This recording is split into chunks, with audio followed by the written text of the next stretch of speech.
প্রবাসীদের দাবি দেওয়া নিয়ে তো মাননীয় প্রধান উপদেষ্টা ইউএন জেনারেল অ্যাসেম্বলিতেও তো বলেছেন, ওনার স্পিচের মধ্যে প্রাধান্য পাইছে। আমাদের দিক থেকেও বাংলাদেশ জাতীয়তাবাদী দল, বাংলাদেশ ন্যাশনালিস্ট পার্টির বাংলাদেশের প্রধান বিরোধী দল নেশনস অপোজিশন পার্টি হিসাবেও আমরাও তাদের দাবি দেওয়া সমর্থন করছি যাতে এটা কার্যকরী হয়। তো এখানে তো আপনারা জানেন the chief advisor took a delegation that represented the entire Bangladesh. There was a representation across political parties. So it was to show that Bangladesh is unified and Bangladesh stands high in the international fora, representing its national interests, led by the Honorable Chief Advisor of the interim government. না, কোনো সংখ্যা নেই। Interim সরকার যথেষ্ট আন্তরিক আছে, মানে এটা টাইমেই হওয়ার জন্য এখানে বিরোধী দল হিসাবে আমাদেরও সমর্থন আছে। তো ইনশাআল্লাহ টাইমেই হবে, ফেব্রুয়ারিতেই হবে নির্বাচন, ফেব্রুয়ারিতেই ন্যাশনাল নির্বাচন হবে ইনশাআল্লাহ। জি,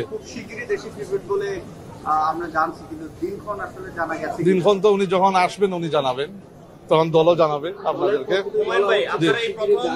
জি,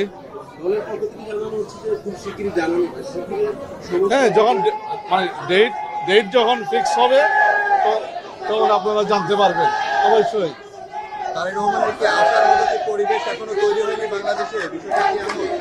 ওনার নেতৃত্বেই বাংলাদেশ জাতীয়তাবাদী দল নির্বাচনে পার্টিসিপেট করবে। He will be leading the BNP into the next national election, general election.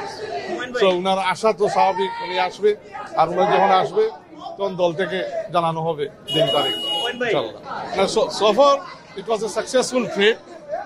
আর ডিম্বার আমার এইটা যে বললেন, ওইটা দেশের ভাবমূর্তি নষ্ট করে না, ওইটা টেররিস্ট, আওয়ামী লীগ টেররিস্টদেরকে আবার স্পষ্টভাবে তুলে ধরে যে এদেরকে কিসের জন্য সাময়িক মানে এদের মানে কার্যক্রম বাংলাদেশে সাসপেন্ড করা হয়েছে, নিষিদ্ধ করা হচ্ছে। এই এভিডেন্সগুলো আবার এই সিদ্ধান্তকে মানে প্রমাণ করে যে এই সিদ্ধান্ত সঠিক সিদ্ধান্ত। এটা মূলত ত্রুটি সরকারের কোঅর্ডিনেশনের, ওখানকার এম্বাসির কোঅর্ডিনেশনের। তো আমরা ওইটা অ্যাড্রেস করছি।